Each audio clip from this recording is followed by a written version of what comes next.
Assalamualaikum warahmatullahi wabarakatuh. Perkenalkan, nama saya Azahra Auliama Islami, kelas 12 TKJ 1 dari SMKN 4 Bandung. Halo teman-teman, pada video kali ini kita akan membahas tentang percabangan dalam pemrograman Python yang sangat penting untuk membuat logika program. Mungkin kalian akan bertanya, apa itu percabangan? Percabangan memungkinkan program untuk mengambil keputusan berdasarkan kondisi tertentu. Artinya, program bisa memilih jalur yang berbeda tergantung pada kondisi yang ada. Berikut adalah jenis-jenis pernyataan dalam percabangan. Ada 4 jenis pernyataan. Yang pertama adalah if statement.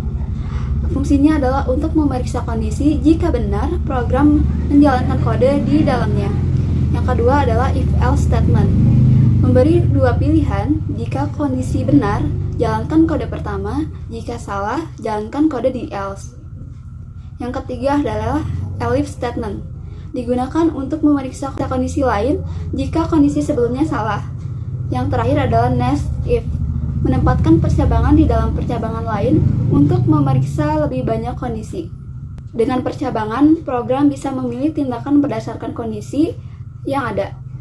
Nah, selanjutnya gambar di atas adalah diagram alur atau yang disebut flow chart yang menunjukkan cara kerja percabangan dalam pemrograman.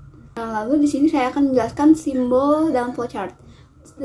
Simbol tepat yaitu jika digunakan untuk mengecek suatu kondisi dalam program.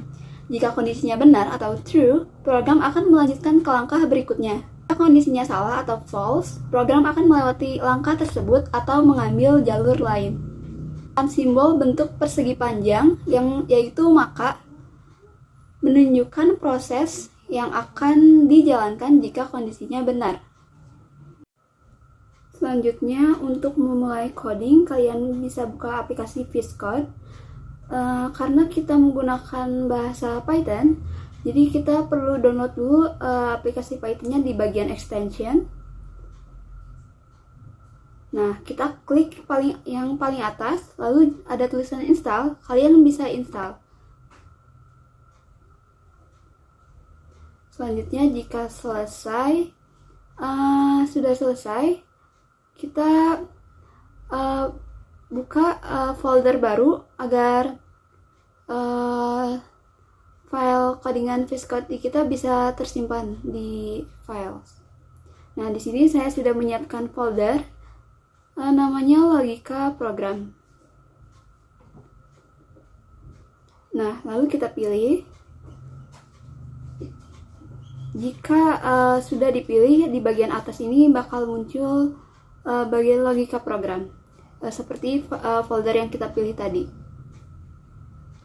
Nah, untuk memulainya kita file baru, namanya bisa bebas, lalu wajib di akhir ketik .py. Nah, di sini ada flowchart dari percabangan if else. Awalnya mulai, lalu kita akan input umur. Selanjutnya, jika umur lebih dari 18, maka jawabannya ya, boleh membuat SIM. Namun jika umur kurang dari 18, jawabannya adalah tidak boleh membuat SIM. Seperti itu. Nah, kita mulai dengan tag cek umur.py. Ini fungsinya untuk judul saja. Lalu kita ketikkan umur spasi int, lalu buka kurung, masukkan input, buka kurung lagi, lalu masukkan tanda kutip. Untuk di terminal nanti bakal muncul seperti ini, berapa umur kamu. Oke. Selanjutnya kita masukkan if umur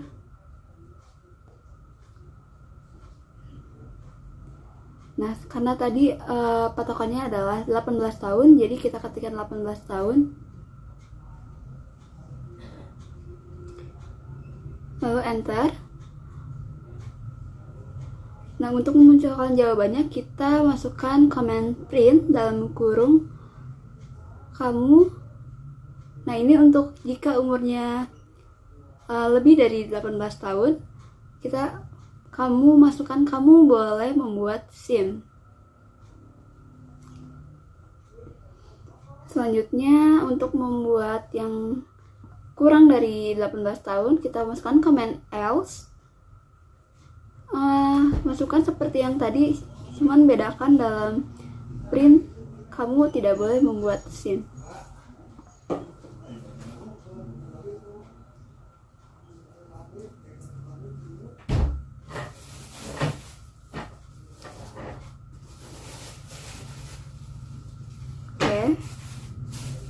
Jika sudah, kita klik run di bagian atas,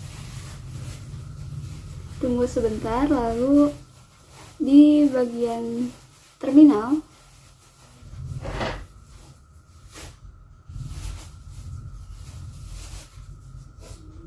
jika sudah di run, maka di terminal akan muncul tulisan berapa umur kamu. Kita masukkan di atas umur 18, maka akan muncul kamu boleh membuat SIM, karena yang kita masukkan adalah di atas umur 18 tahun. Selanjutnya kita coba jika umurnya di bawah 18 tahun, maka hasilnya kamu belum boleh membuat SIM. Nah, ini sesuai dengan flowchart yang tadi kita buat. Selanjutnya sini kita akan buat percabangan if, elif, else. Nah, pertama dalam flowchartnya ujian, jika lulus, jika tidak lulus maka jawabannya adalah ikut remedi, sedangkan jika lulus maka naik kelas. Jika jawabannya bukan tidak atau bukan iya, maka jawabannya adalah jawaban Anda atau input Anda tidak valid. Kita buat file baru, lalu untuk judulnya kita tag lulus.py. Nah, pertama-tama kita masukkan lulus, strip input, seperti komennya mirip-mirip dengan yang sebelumnya, buka pagar, lalu kita masukkan tanda kutip, apakah kamu lulus?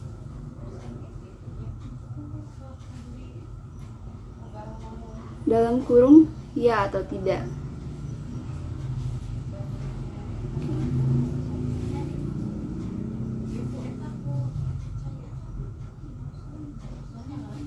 Selanjutnya kita masukkan comment if, jika lulus, dot lower. Ini fungsinya agar jawabannya bisa huruf kecil maupun huruf besar. Lalu strip 2 kali. Nah, kita buka tanda kutip jika jawabannya jika tidak, maka jawabannya akan kamu harus ikut remedi.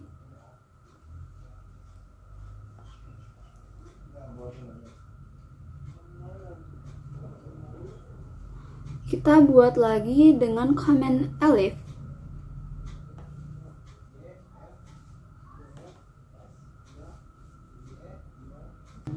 Nah, kenapa kita pakai elif? Karena agar lebih jelas dan terstruktur.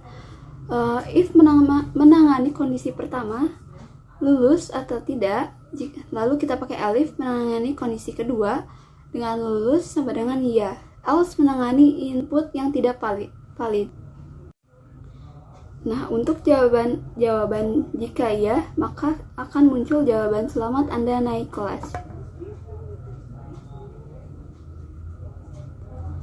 Lalu kita akan memasukkan comment else, jaga-jaga jika jawaban yang diberi adalah selain tidak atau ya, maka jawabannya akan input Anda tidak akan valid.